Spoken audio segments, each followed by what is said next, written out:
It's a beautiful new day. I have 2 batches of material to run, the fine sand and the ultrafine silt. I've been waiting to put that through the cleanup buddy and finally get some shiny. Yesterday was a bit humbling, but now I have a much better idea of just how challenging this is going to be.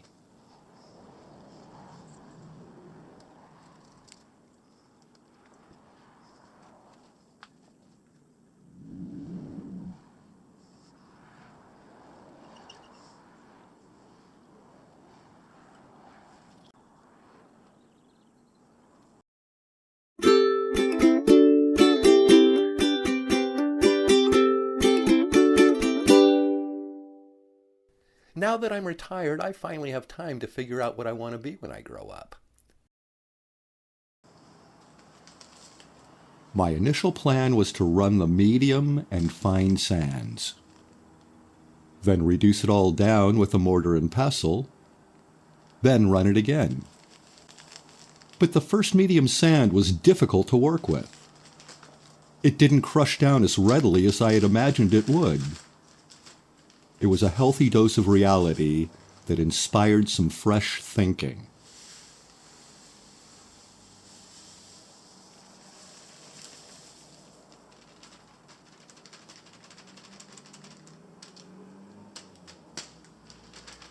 I decided to just run the fine sand.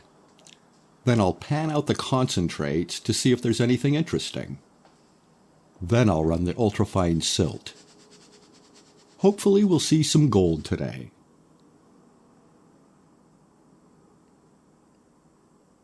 Everything is still set up and ready to roll.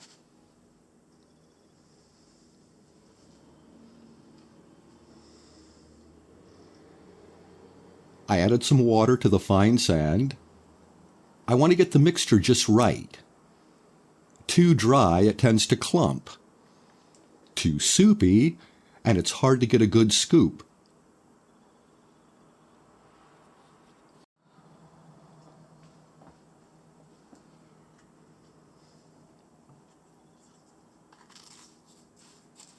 In my haste to get started, I may have discovered something I hadn't seen before in other videos. I had previously used a spoon, but it was in the other room. I saw this little plastic fork on the counter and decided to try it.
I'm amazed at how nicely the material slides off the fork.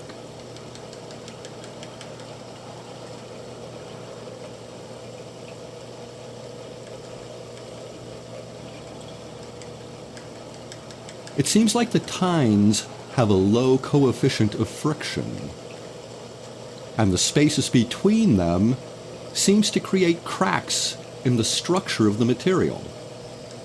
It seems to break the surface tension of the water.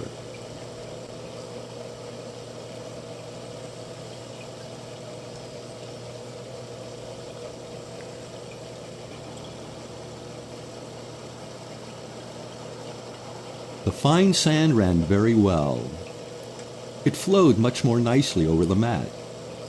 It didn't clump up, and it seemed to really spread out well.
As you can see, when I use the spoon, the material tends to form a mound.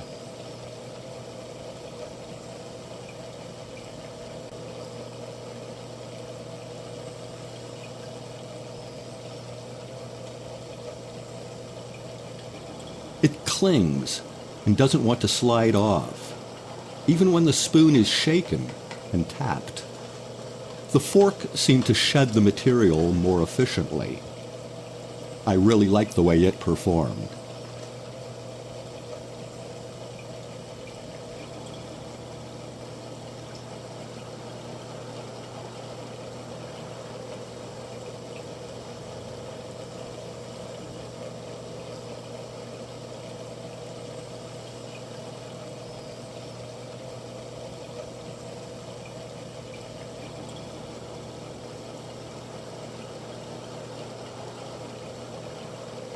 I could see the material being manipulated by the vortex effect created by the patterns in the mat.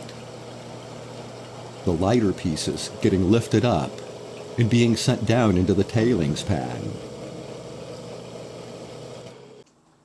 I finished the fine sand, removed the mat, and cleaned it out into my pan.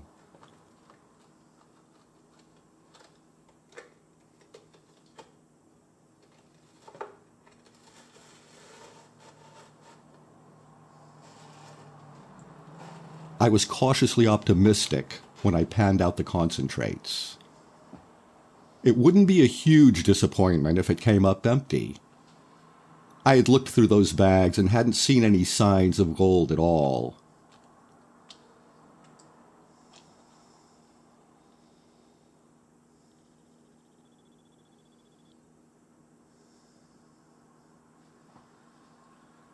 Having found nothing in the medium sand, there was no reason to believe this would be any different. It was still very granular. All the superfine material had been screened out.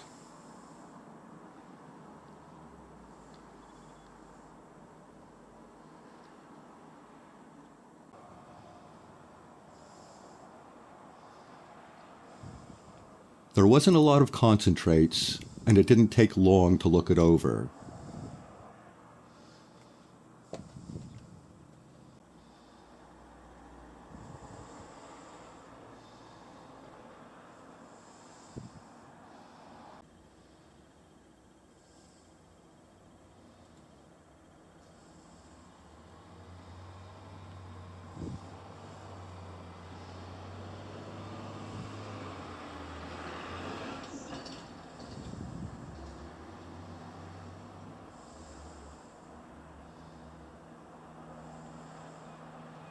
As expected, I didn't see any gold.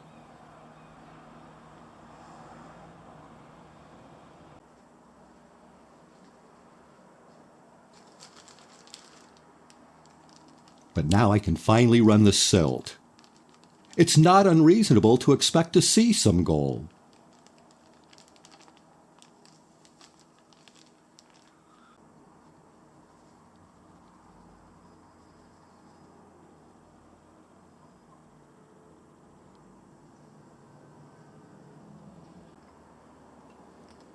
Normally I'll see people try to remove the magnetics from the concentrates.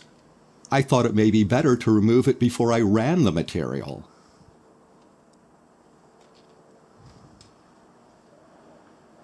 But the magnet I had was not very strong. It was also kind of difficult to use. I decided to not worry about it and just run the material.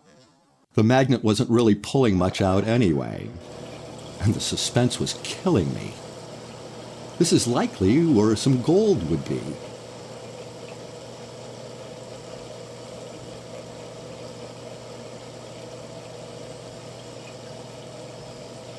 The silt was so powdery, I decided to run it dry.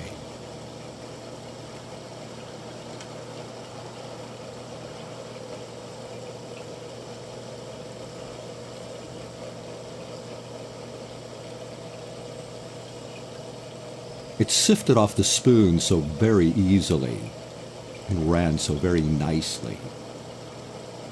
It loaded well.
You can see waves of sand flowing down the mat and gathering in the riffles.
Sadly, when I cleaned out the mat, there was still no sign of gold.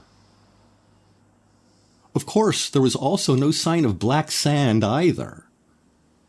I had expected a huge battle through a thick layer of it to get to the flakes, but there was nothing. Certainly not what it seemed like there should have been. I decided to pan it all out and see what happens.